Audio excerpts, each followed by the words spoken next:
राष्ट्रवादी कांग्रेस के शरद पवार गुट के नेता अनिल देशमुख ने कहा है कि भारतीय जनता पार्टी की हार में सबसे ज्यादा हाथ देवेंद्र फडणवीस का है। उनकी वजह से बीजेपी को सबसे ज्यादा नुकसान हुआ। राज्य में किसानों की समस्याओं की अनदेखी करना महायुति को भारी पड़ा। प्रचार के दौरान देवेंद्र फडणवीस ने दावा किया था कि वर्धा से एनसीपी खत्म हो गई है। हालांकि देशमुख ने बयान दिया है कि उनका दावा उन पर ही उल्टा पड़ गया है।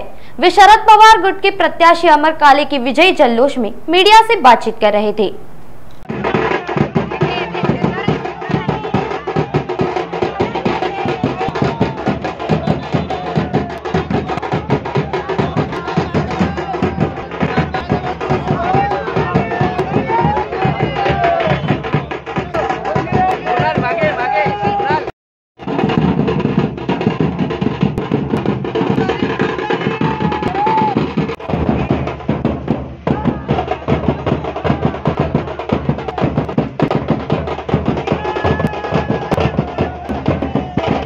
शेतकऱ्यांचे प्रश्न होते, या भारतीय जनता पार्टीने या महाराष्ट्रातील कापूस उत्पादक शेतकऱ्याला भाव दिला नाही, सोयाबीन उत्पादक शेतकऱ्याला भाव दिला नाही, अनेक भागामध्ये कांदा होतो त्या कांद्याला भाव दिला नाही, संत्रा मोसंबी या फळाला सुद्धा भाव दिला नाही। अशा पद्धतीनं या भारतीय जनता पार्टीने जो शेतकऱ्यावर अन्याय केला आणि त्याचबरोबर फोडाफोडीचं राजकारण केलं आणि त्याचबरोबर भारतीय जनता पार्टीने अजित पवारांना बरोबर घेऊन जे पवार साहेबांवर त्यांचं घर फोडण्याचं काम केलं, या सर्व गोष्टी या महाराष्ट्रातील जनतेला आवडल्या नाही।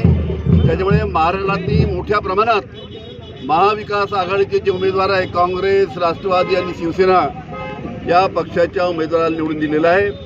आमच्या विदर्भामध्ये वर्धा लोकसभा मतदारसंघामध्ये राष्ट्रवादी काँग्रेस पक्षाचे शरद पवार साहेबांचे गटाचे जे उमेदवार होते, महाविकास आघाडीचे अमर काळे यांना या लोकसभा मतदारसंघातील 6च्या 6 मतदारसंघातील जनतेने त्यांना आशीर्वाद देऊन निवडून त्यांना दिलेला आहे। अजून थोडा निकाल लागायचा आहे, पण ज्या पद्धतीनं त्यांचा जो मताधिक्य पुढे आहेत, जवळजवळ 80,000च्या मताधिक्याने सध्या ते पुढे आहेत। शेवटचे 1-2 राऊंड बाकी आहेत। त्याच्यामुळे ज्या पद्धतीनं या 6 मतदारसंघातील लोकांनी अमर काळे यांना आशीर्वाद दिला आणि जे मतदान केलं त्याबद्दल मी या मतदारसंघातील सर्व जनतेचा मी मनापासून आभार मानतो। नागपुर समय, गली से दिल्ली तक।